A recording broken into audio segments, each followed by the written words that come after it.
ಇಡೀ ಚಿತ್ರರಂಗಕ್ಕೆ ಅನ್ಯಾಯ ಆಗುತ್ತೆ ಅಂತ ಒಂದು ಮಾತು ಹೇಳ್ತೀನಿ. ಇದೇನಂತಂದ್ರೆ ಇದು ಪ್ಯಾನ್ಸ್ ವಾರ್ ಇರ್ಬೋದು. ಈ ಪ್ಯಾನ್ಸ್ ವಾರ್ ಇಂದ ಏನಾಗುತ್ತೆ, ಒಂದು ಪ್ಯಾನ್ಸ್ ನ ಒಂದು ಹೀರೋನ ಕಂಡಮ್ ಮಾಡ್ಲಿಕ್ಕೆ ಇನ್ನೊಬ್ಬ ಹೀರೋ ಒಂದು ಸಂಘನ ಕಟ್ಟಿ ಆ ಪ್ಯಾನ್ಸ್ ವಾರ್ ಕಡೆಯಿಂದ ನೆಗೆಟಿವ್ ಮಾಡಿದ್ರೆ ಜನ ಬ್ಯಾಕ್ ಹೊಡಿತಾರೆ. ಅದು ಯಾರೇ ಹೀರೋ ಆಗಿರ್ಲಿ, ಯಾರೇ ಫ್ಯಾನ್ಸ್ ಆಗಿರ್ಲಿ, ನಿಮ್ಮ ಒಬ್ಬ ನಿರ್ಮಾಪಕರಾಗಿ ಕೈ ಮುಗಿದು ಕೇಳ್ತಿದ್ದೀನಿ, ನೆಗೆಟಿವ್ ವೈಬ್ರೇಷನ್ ನೆಗೆಟಿವ್ ಯಾರು ಕೊಡಕ್ ಹೋಗ್ಬೇಡಿ. ಅದು ಯಾವುದೇ ಹೀರೋ ಆಗಿರ್ಬೋದು. ಚಿತ್ರರಂಗನ ಬೆಳೆಸ್ಬೇಕಾದ್ರೆ ದಯವಿಟ್ಟು ನಿಮ್ಮ ಕೈಲಾದಷ್ಟು ಸಹಾಯ ಮಾಡಿ ಹೊರತು ನೆಗೆಟಿವಿಟಿನ ಮಾಡಕ್ ಹೋಗ್ಬೇಡಿ. ನೆಗೆಟಿವಿಟಿ ಇತ್ತೀಚೆಗೆ ನಡೀತಕ್ಕಂಥ ಕೆಲವು ವಿದ್ಯಮಾನಗಳು ಸೌತ್ ಇಂಡಿಯಾದಲ್ಲಿ ಇವತ್ತು ತೆಲುಗು ಇರ್ಬೋದು, ಕನ್ನಡ ಇರ್ಬೋದು, ತಮಿಳು ಇರ್ಬೋದು, ಒಂದು ದೊಡ್ಡ ಮಟ್ಟಕ್ಕೆ ಒಂದು ಇದಾಗ್ತಾ ಇದೆ, ಏನು ಫ್ಯಾನ್ಸ್ ವಾರ್ ಆಗ್ತಾ ಇದೆ.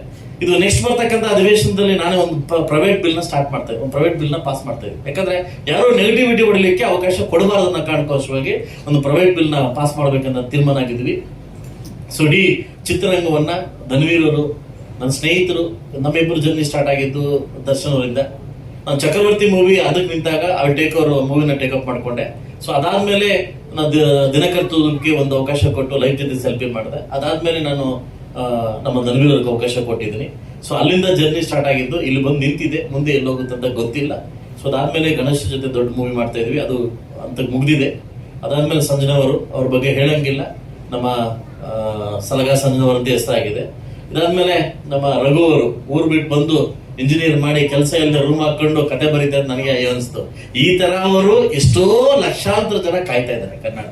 ನನ್ನ ಮನೆಗೆ ನನ್ನ ಆಫೀಸ್ ಬಂದಾಗ ಫಸ್ಟ್ ನಾನು ಕೇಳೋದು, ನೀನು ಊಟ ಮಾಡು. ನಾನು ಫಸ್ಟ್ ಕೇಳೋದು, ನಿನ್ ಇನ್ಕಮ್ ಏನ್, ನಿನ್ ಮಂತ್ಲಿ ಇನ್ಕಮ್ ಏನ್, ನೀನ್ ಏನ್ ಮಾಡ್ತಿದ್ಯಾ, ಮೂವಿ ಫಸ್ಟ್ ಆಚೆ ಹೋಗು, ಯಾರು ಕೆಲಸ ಮಾಡ್ಕೊಳ್ಳೋ, ಮೂವಿ ಮಾಡ್ಕೊಳ್ಳೋ. ಈಗ ಸಾವಿರಾರು ಜನ ಈ ತರ ವ್ಯಕ್ತಿಗಳು ಕೆಲಸ ಮಾಡ್ತಾ ಇದಾರೆ. ಇವನೊಬ್ಬ ಗೆದ್ರೆ ಲಕ್ಷಾಂತರ ಜನ ಗೆದ್ದಂಗೆ, ಲಕ್ಷಾಂತರ ಸಾವಿರಾರು ಜನಕ್ಕೆ ಆಚೆ ಒಂದು ಅವಕಾಶ ಬರುತ್ತೆ ಅನ್ನೋ ಕಾರಣಕ್ಕೋಸ್ಕರವಾಗಿ ಈ ಮೂವಿನ ಕೊಟ್ಟಿದ್ದೀನಿ. ಇನ್ನು ನಾನು ದೊಡ್ಡ ಮಟ್ಟಿಗೆ ಹೇಳಂಗಿಲ್ಲ. ಸೊ ನಾನು ಮೂವಿ ನೋಡಿದ್ದೀನಿ, ನನ್ನ ಪ್ರೊಡ್ಯೂಸರ್ ಕಾಪಿ ನೋಡಿದ್ದೀನಿ. I am happy. ನನ್ನ ಕಣ್ಣಲ್ಲಿ ನೀರು ಬಂತ ಹೊತ್ತು ಕನ್ನಡದಲ್ಲಿ ದ ಫಸ್ಟ್ ಮೂವಿ ಈ ತರ ಮಾಡ್ತಿದ್ದಂತ ಒಂದು ಹ್ಯಾಪಿ ಆಯ್ತು. ಇಡೀ ಚಿತ್ರರಂಗಕ್ಕೆ, ಇಡೀ ಪ್ರೇಕ್ಷೆಗೆ ಹೇಳ್ತೀನಿ, ನೀವು ಕೊಡ್ತಕ್ಕಂಥ ಟಿಕೆಟ್ ಹಣಕ್ಕೆ ಖಂಡಿತವಾಗ್ಲೂ ಮೋಸ ಇಲ್ಲ, ಇದಕ್ಕೆ ನಾನು ಗ್ಯಾರಂಟಿ ಕೊಡ್ತೀನಿ ಅಂತ ಹೇಳ್ತಾ, ಇಡೀ ಮಾಧ್ಯಮದವರೆಗೂ, ಈ ಪ್ರತ್ಯಕ್ಷವಾಗಿ ಪರೋಕ್ಷವಾಗಿ ನನ್ನ ಚಿತ್ರಕ್ಕೆ ಕೆಲಸ ಮಾಡ್ತಕ್ಕಂಥ ಎಲ್ಲ ನನ್ನ ಫ್ಯಾಮಿಲಿ ಅಂದ್ರೆ ಮುಗೀತು, ಎಲ್ಲ ಕ್ಯಾಮ್ರಾಮನ್ ಇಂದ ಹಿಡಿದು ಅಸೋಸಿಯೇಟ್ ಇಂದ ಡೈರೆಕ್ಟರ್ಸ್ ಇಂದ ಎಲ್ಲರಿಗೂ ನಾನು ಇದು ಮಾಡ್ತೀನಿ. ಈ ಮೂವಿನ ಇಲ್ಲಿವರೆಗೂ ತಗೊಂಬಂದಿದ್ದು, ನಾನು ರಾಜಕೀಯದಲ್ಲಿ ಬ್ಯುಸಿ ಆಗಿರ್ತೀನಿ. ನನ್ನ ಭಾವೈಕ್ಲಾಗಿರ್ತಕ್ಕಂಥ Prashanth and Murali and Prasad and Mahesh is my close friend. ನಾನು ಹೇಳಿದೆ, ನೀನು ಒಳಗಡೆ ಎಂಟ್ರಿ ಆಗಪ್ಪ, ನಾನು ನೋಡ್ಕೊಳಕ್ ಆಗ್ತಾ ಇಲ್ಲ ಅಂತ. ಈಚ್ ಅಂಡ್ ಎವ್ರಿ ಪಾಯಿಂಟ್ ಕೂಡ ಪ್ರಶಾಂತ್ ನಮ್ಮ ಮಹೇಶ್ ಗಮನಿಸಿ ಈ ಚಿತ್ರರಂಗವನ್ನ 27ನೇ ತಾರೀಕು ನಿಮ್ಮ ಮನೆ ಬಾಗಿಲಿಗೆ ಬಿಡ್ತಾ ಇದೀವಿ. ದಯವಿಟ್ಟು ಆರೈಸಿ, ಆಧರಿಸಿ, ನಮ್ಗೆ ಆಶೀರ್ವಾದ ಮಾಡಿ ಅಂತ ಕೇಳ್ತೀನಿ. Thank you.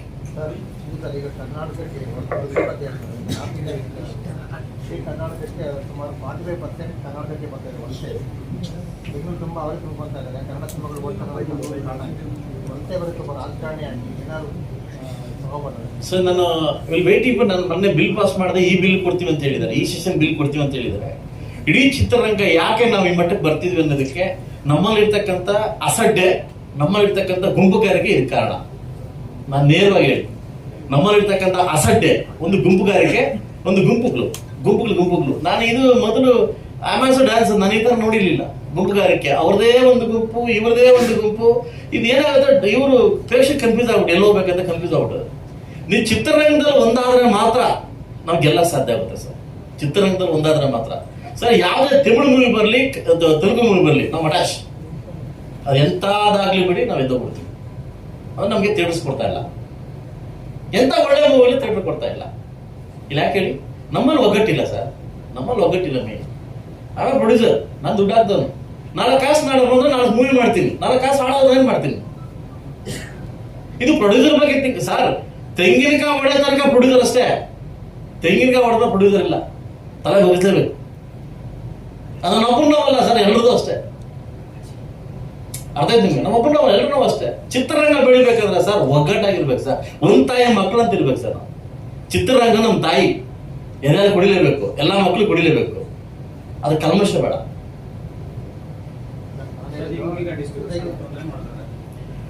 ಸರ್. ಅದು ಬಂದಾಗ ಹೇಳ್ತೀನಿ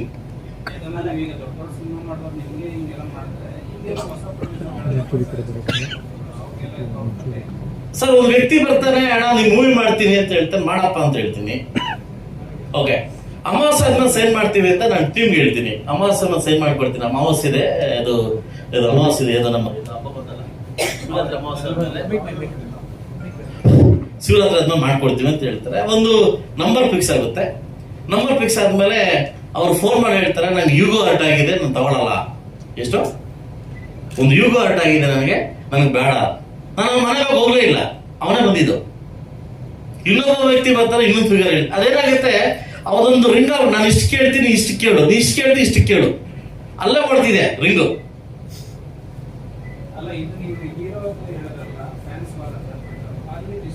100% ಆಗಿದೆ. ಒಂದು ವ್ಯಕ್ತಿನ ತುಳಿಬೇಕು, ಇವ್ 4 ಮೂವಿ ಮಾಡಿದಾನೆ, ಇವ್ ಎದ್ದೇಳಬಾರ್ದು ಅನ್ನೋದು ಈ ಒಂದು ವಿಷಕಂಠ ಇದೆಯಲ್ಲ, ಇದು ಕಲ್ಮಶ ವಿಷಕಂಠ ಇದೆಯಲ್ಲ, ಇದು ತಪ್ಪು ಸರ್. ಮೂವಿ ಮಾಡ್ಬೇಕಂದ್ರೆ ಹೊಸ ದುಡ್ಡು ಎತ್ಕೊಂಡ್ ಬಂದಾಗ ಅವನು ಬಿಟ್ಟು ಇವ್ನು ಯಾರು, ಇವನ್ ಬಿಟ್ಟು ಯಾರು ಹೀರೋ ಇಲ್ಲ. ಯಾರಿದಾರ ಸರ್? ಯಾರ ಕೈ ಸಿಗ್ತಾ ಇದ್ರೆ ಈಗ? ಯಾರ ಕೈ ಸಿಗ್ತದೆ? ದೊಡ್ಡದಾಗಿ ಇನ್ವೆಸ್ಟ್ ಮಾಡಿ ದೊಡ್ಡ ದುಡ್ಡು ಬರ್ತಾ ಇದೆ. ಆಗ ನಿಮ್ ಇಂಡಸ್ಟ್ರಿ ದೊಡ್ಡದೇ ಬೇಕಂಗಾರೆ, 100 ಕೋಟಿನೇ ಬೇಕಂಗಾರೆ, ಈಗ ಹಳೆ ಮೂವೀಸ್ ಗೆದ್ದಿಲ್ವಾ? ನಾವು ಒಂದು ತಾಯಿ ಎದೆ ಹಾಲು ಕೊಡ್ತಕ್ಕಂಥವ್ರು ನಾವು ಚಿತ್ರರಂಗದವ್ರು ಕಲ್ಮಶದಿಂದ ಹೊರಟ್ರೆ ಇನ್ನೂ 100 ಜನ ನಿರ್ಮಾಪಕರು ಆಚೆ ಬರ್ಲಿಕ್ಕೆ ಕಾಯ್ತಾ ಇದ್ದಾರೆ, ಬರ್ಬೇಕು. ನನಗೆ 7-8 ಬಿಸ್ನೆಸ್ ಇದೆ, ನನಗೆ ಇದೇ ಬಿಸ್ನೆಸ್ ಅಂತ. ನನಗೆ 7-8 ಬಿಸ್ನೆಸ್ ಇದೇ ಬಿಸ್ನೆಸ್ ಅಲ್ಲ. ಅಂದ್ರೆ ಚಿತ್ರರಂಗ ಬೆಳಿಬೇಕು ಅನ್ನೋ ಕಾರಣಕ್ಕೋಸ್ಕರವಾಗಿ ಬಂದಿರ್ತಕ್ಕಂಥ ವ್ಯಕ್ತಿ ಇಲ್ಲ ನಾವು. ಇದ್ರಲ್ಲಿ ನಾವು ಬರುತ್ತೋ ಬರಲ್ವೋ ಅದು ಮೇಲೆ ಬಿಟ್ಟಿದ ವಿಷಯ. ಬರ್ಬೇಕಂತ ಮಾಡ್ತೀವಿ. ನಾಳೆ ಬಗ್ಗೆ ಥಿಂಕ್ ಮಾಡೋ ವ್ಯಕ್ತಿ ನಾನಲ್ಲ, ಇವತ್ತಿನ ಬಗ್ಗೆ ಥಿಂಕ್ ಮಾಡೋ ವ್ಯಕ್ತಿ. ಬಡ ಚಿತ್ರರಂಗದಲ್ಲಿ ಈ ಕೆಟ್ಟ ಸಂದೇಶವನ್ನ ಹೋಗ್ಬೇಕು. ಫಸ್ಟ್ ಆಫ್ ಆಲ್ ನಾನು ಪ್ರೇಕ್ಷಕನಾಗೆಲ್ಲ ಶಾಸನ ಕೇಳ್ತಾ ಇದ್ದೀನಿ.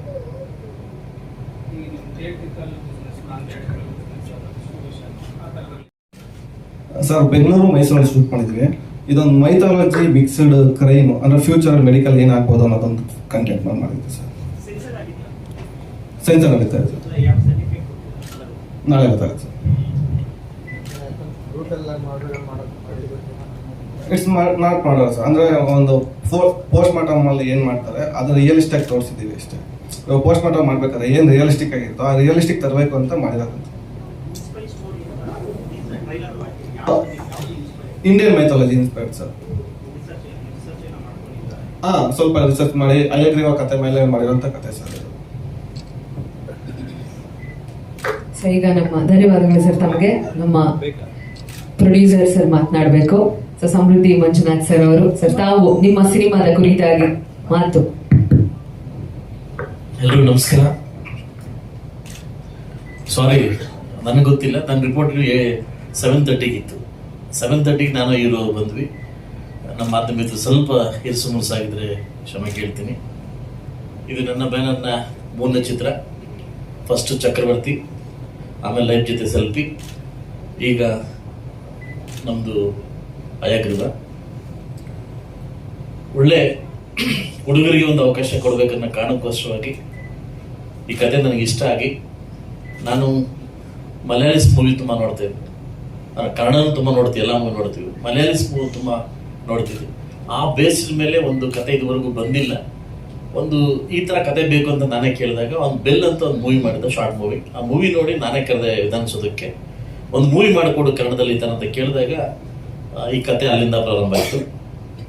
ಅದಕ್ಕೆ ನಾನು ಹಾಕಿರ್ತಕ್ಕಂಥ ಹಣಕ್ಕೆ ಮೋಸ ಇಲ್ಲ ಅಂತ ನಾನು ಅನ್ಕೊತೀನಿ. ಈ ಚಿತ್ರ ನೋಡಕ್ಕೆ ಬರ್ತಕ್ಕಂಥ ಪ್ರೇಕ್ಷಕರಿಗೆ ನಿಮ್ಮ ಹಣಕ್ಕೆ ಮೋಸ ಇಲ್ಲ ಅಂತ ನಾನು ಗ್ಯಾರಂಟಿ ಕೊಡ್ತೀನಿ. ಇದಕ್ಕಿಂತ ನಾನು ಜಾಸ್ತಿ ಹೇಳೋಕ್ಕಾಗಲ್ಲ. ಬಟ್ ಆದರೂ ಎಲ್ಲೋ ಒಂದು ಕಡೆ ನಿರ್ಮಾಪಕರಾಗಿ ಹೊಸ ನಿರ್ಮಾಪಕರು ಬಂದಾಗ ಯಾಕೆ ಓಡೋಗ್ತಾರೆ ಅಂತಾದಾಗ ಇತ್ತೀಚೆಗೆ ಸ್ವಲ್ಪ ಅನುಭವಗಳಾಗ್ತಾರೆ. ಏನು ಮನಪೋಲ್ ಮಾಡ್ಕೊಂಡಿದ್ದಾರೆ ಚಿತ್ರರಂಗನ, ಯಾಕೆ ಹಿಂಗೆ ಆಗ್ತಾ ಇದೆ?